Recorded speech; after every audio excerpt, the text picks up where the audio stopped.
Hey guys, Lucas here from Vintage Surplus, and today we're going to take another look at the Airborne TAP. If you watched our last video on this, it was my first thoughts about it, kind of initial impressions. It was the first time I'd gotten a hold of one, so we just kind of did a pretty detailed overview of all the features of the TAP.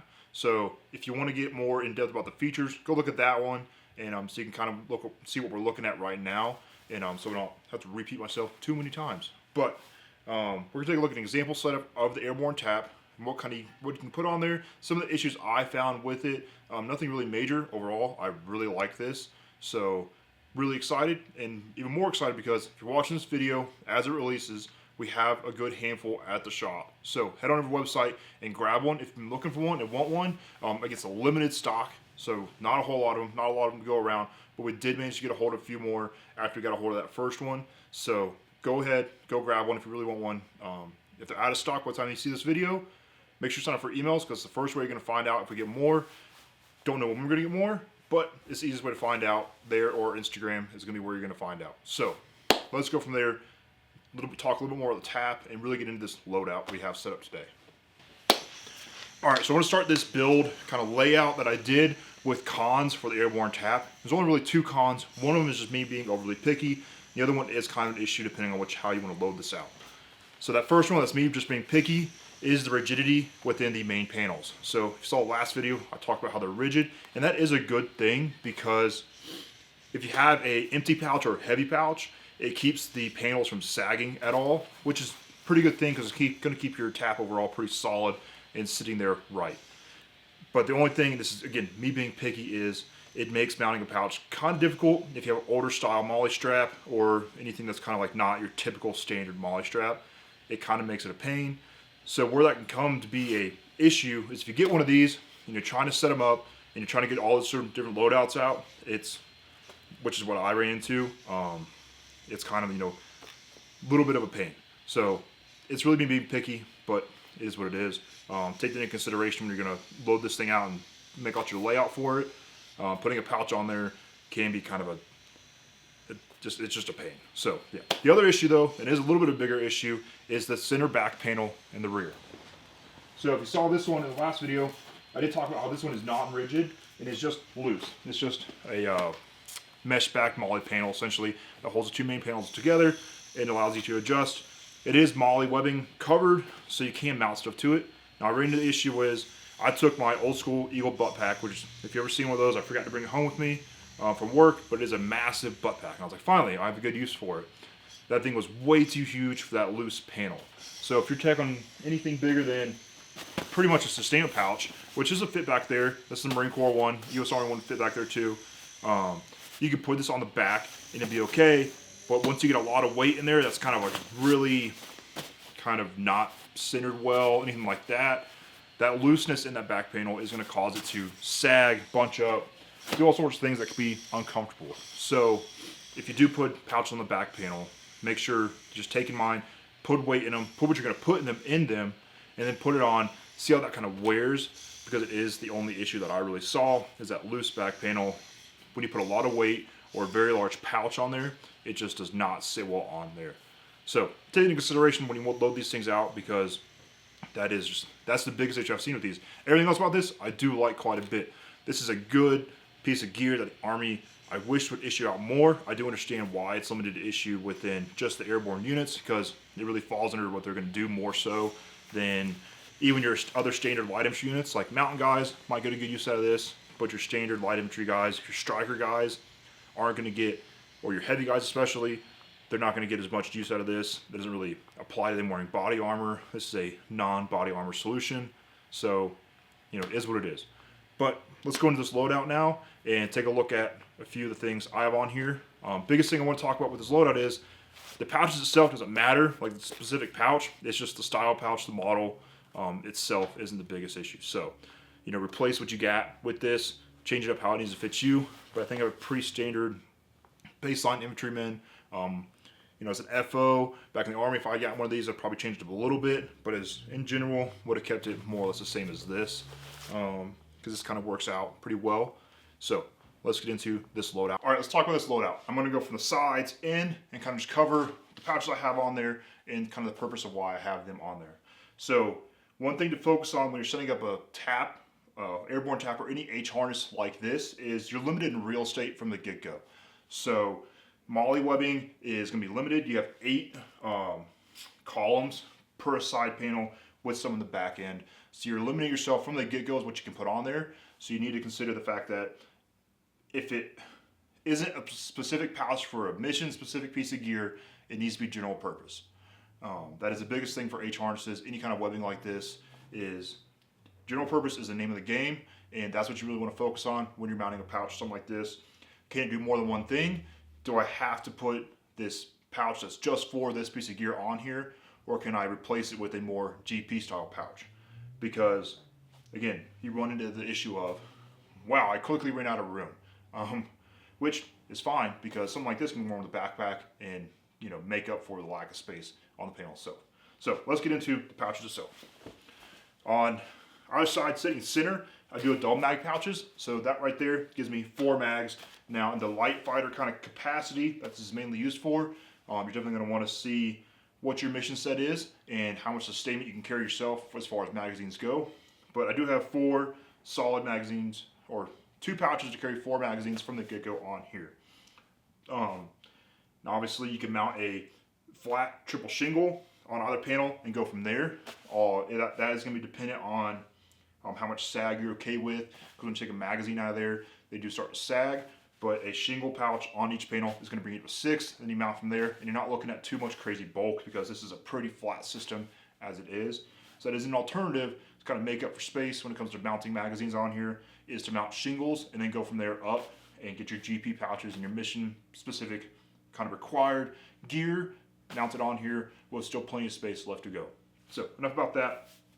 For me, 4 mags, kind of like that, was just fine. Coming in here from my right, I do have another double mag pouch. This is a Cry SBS 152 height. Now again, the reason I'm putting this one on here is because this can alternate as a radio pouch. Now it can alternate to carry an embedder or 152. So any of your larger tactical handheld radios, if you have like a Bofang or however you say it, one of those kind of radios with a extended battery, it's going to fit in there just fine.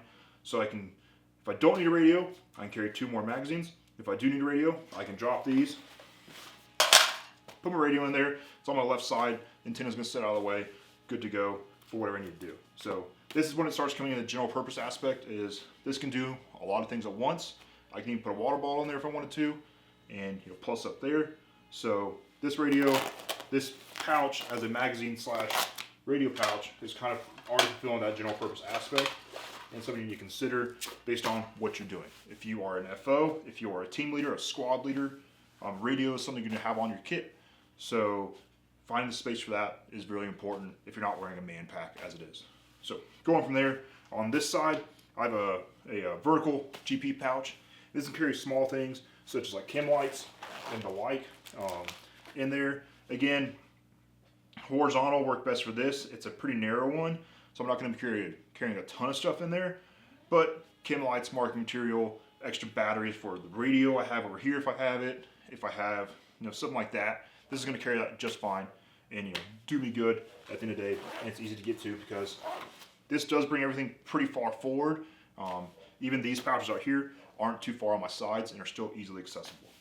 Now right here I have an IFAC. That is something, you can obviously displace this and put it on your belt. If you're wearing a tack like a battle belt, you can definitely have this riding high enough to wear a battle belt with it, no issues.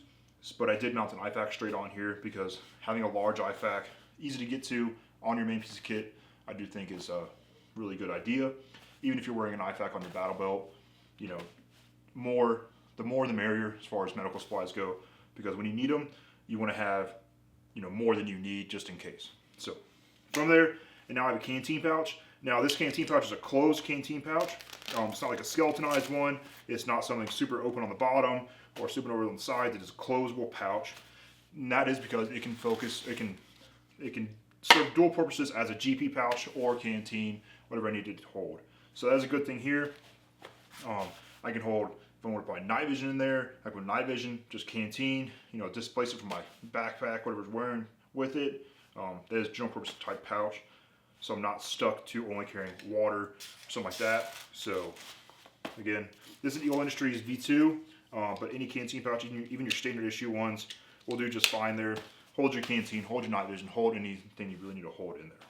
Again, I left the back empty because with this one, my intention was to wear it with a backpack. So I'm going to wear this with an assault pack or a ruck, small assault pack, anything like that.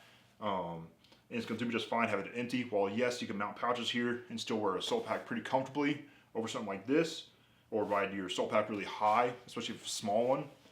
Leaving it empty is not a bad thing. But again, I could mount, if I wanted to displace and mount some more specific gear from the mission, I could put a GP pouch back here, or some tall horizontal kind of GP pouches, something like that, and really get a lot out of it, and not have to worry too much about losing out space just because I left the back empty.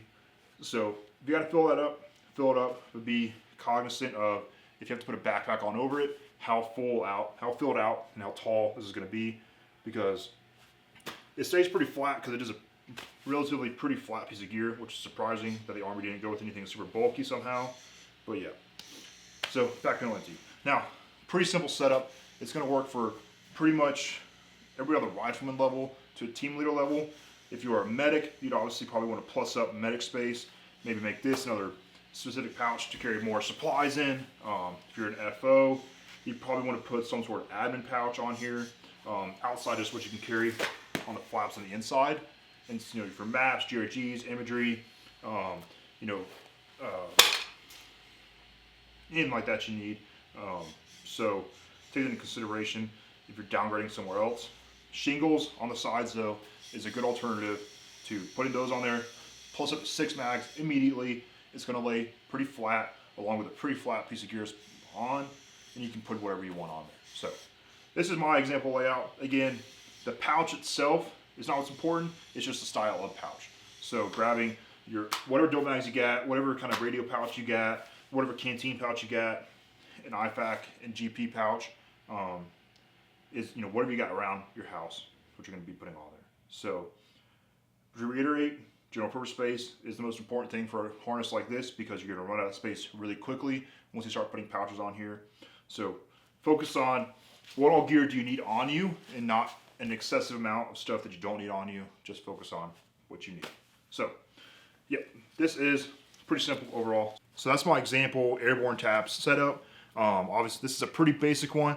You can replicate this probably, which is what you got at home, and that was the goal of this. Boss man said, hey, use what's in stock, and then I went to my garage and saw what I had in stock and used that. So at the end of the day, you can replicate this at home most likely with everything you've got if you have an airborne TAP or get one and want to use it.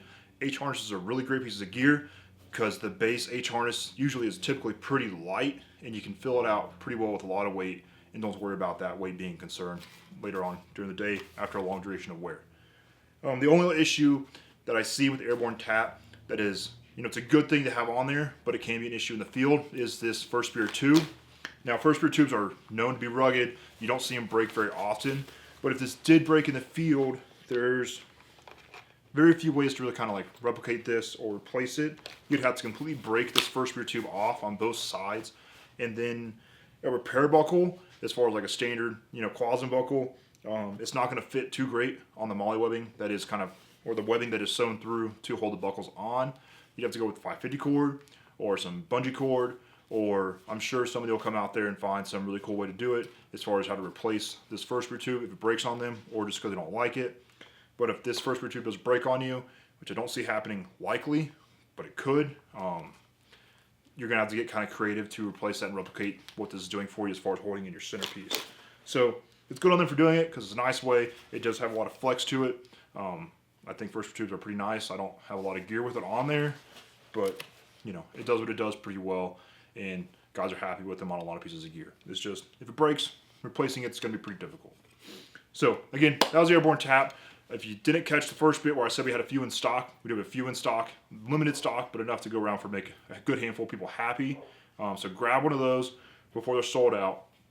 If you missed them and they're sold out, emails are the best way to find out when we have more. Obviously, these are pretty hard to find. They're limited issue. So, your airborne units, like I covered before, and maybe some of your light and your mountain units, other guys are getting these. And it makes sense that they're getting these and not the rest of the Army. Because if you're the typical light infantryman, as far as what I used to be or used to work with as a Fort Observer, this wasn't something we really needed because you can't really wear this over armor very easily. and your striker guys and your mechanized guys, this doesn't really apply to them because, again, you can't wear this over armor easily at all. It is a no armor kind of gear solution. So you could wear it over a really slick carrier. It would work, but it's not its intended use. It's meant to be worn without body armor. So,